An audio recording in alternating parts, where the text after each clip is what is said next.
네, 안녕하세요. 반갑습니다. 네, 오늘도 역사 수업 해보도록 하겠습니다.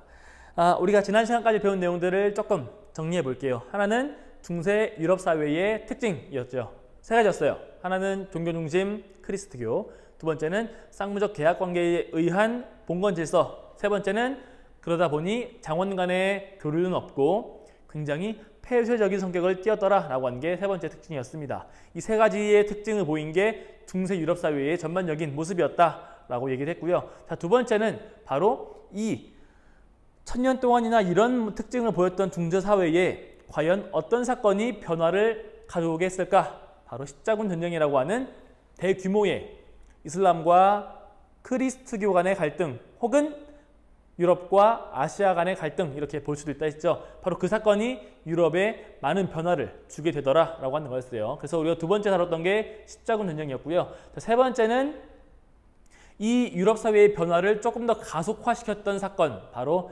신항로 개척이라고 하는 사건이었습니다. 이렇게 세 가지를 봤어요.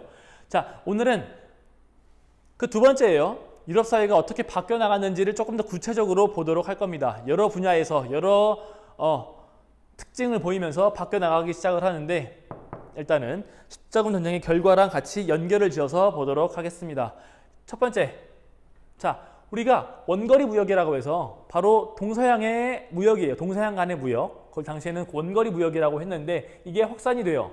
근데 이 확산을 주도했던 게 바로 시민이라는 애들이었고요. 부르주아 애들. 예전에는 중세 유럽 때는 농노 계층이었던 이 친구들이 이제는 뭔가 나도 돈을 벌어보겠어 라고 뛰어든다고 했어요. 이슬람 애들 짱 멋지다 따라갈게 이렇게 참여하게 됩니다.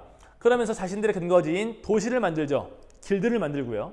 그래서 도시와 시민이 성장하더라 라고 하는 게 원거리 무역의 확산됨에 따라서 나타난 특징. 자, 이런 사람들한테는 뭐가 중요하냐? 신한테 기도하고 필요 없어. 내 능력, 내 머리를 써가지고 어떻게 하면 좀 더 부를 축적을 하고 굴릴 수 있을까? 이걸 고민한다고요. 뭘 중시하느냐? 개인의 능력을 중시해요. 그러다 보면 자연스럽게 종교 중심적인 사고가 아니게 돼요. 즉, 이 종교 중심적인 사고는 달리 말하면은 중세 유럽적인 사고인데 여기서부터 벗어나기 시작한다는 거겠죠. 네. 그러면서 인간이 신보다 더 우위에 있다라고 하는 생각이 만들어집니다. 이게 바로 근대적인 사고방식이에요. 새로운 사고방식. 그래서 요거 하나 볼 수 있고요. 두 번째는 자, 동서 교류가 확대가 돼요. 이슬람 문화가 막 들어오고 중국의 문화도 막 들어와. 그쵸? 자, 동시에 어떤 문화가 들어오냐면은 동로마 제국, 우리 로마가 이렇게 있으면은 서로마가 망한 이후를 중세라고 봤는데 동로마 제국, 동로마는 끝까지 남아있단 말이에요. 아직까지 있었어. 심지어 1000년 동안 유지가 되거든요.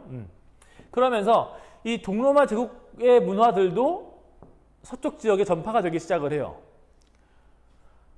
그러다 보니 동로마 제국에는 뭐가 있느냐?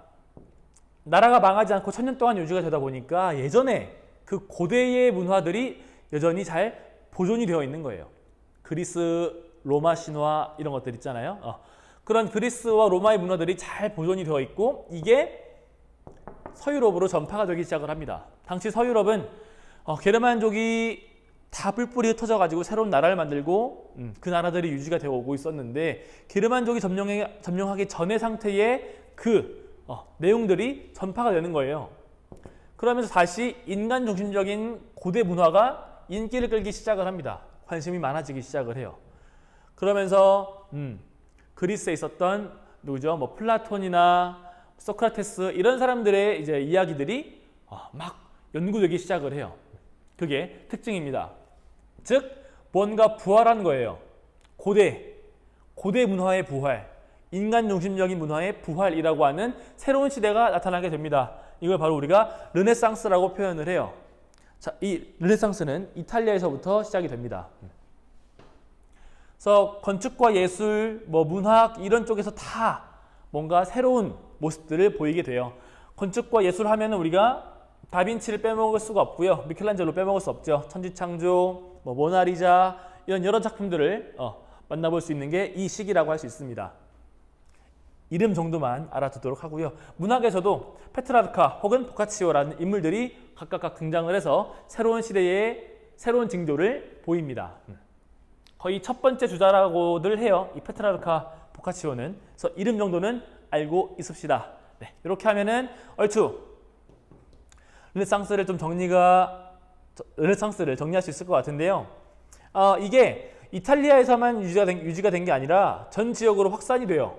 근데 그러면서 이탈리아스러운 어떤 예술을 강조하는 그런 풍이 아니라 바뀌게 돼. 굉장히 사회를 비판하고 사회를 개혁하려는 모습으로 바뀌어나가기 시작을 해요. 비판하기 시작을 해요, 이제. 중세를 비판하는 거예요. 여기서는 중세를 벗어나는 단계였다라고 하면은 이제는 중세를 아예 다 싸잡아 욕을 하고 비판하고 새로운 모습으로 가야 해라고 강력하게 좀 더 표현하는 거겠죠. 그래서 우신예찬, 에라스미스가 쓴 건데 우신, 잘못된 신을 예찬하고 있다 이런 거예요. 잘못된 신은 중세 유럽의 신이겠지. 그런 모습들. 그다음에 돈키호테는 중세라고 하면 우리가 기사라고 하는 신분을 떠올리는데 그 기사를 아주 해학적으로 풍자하고 있는 거예요. 재밌게 우스꽝스럽게 그려놓고 그것을 이제 비판하는 그런 게 바로 돈키호테의 내용이고요. 유토피아는 새로운 이상적인 세계를 꿈꾸는 거예요. 왜? 지금이 너무 거지 같으니까. 마찬가지로 지금을 비판하고 있는 그런 내용으로 채워져 있습니다.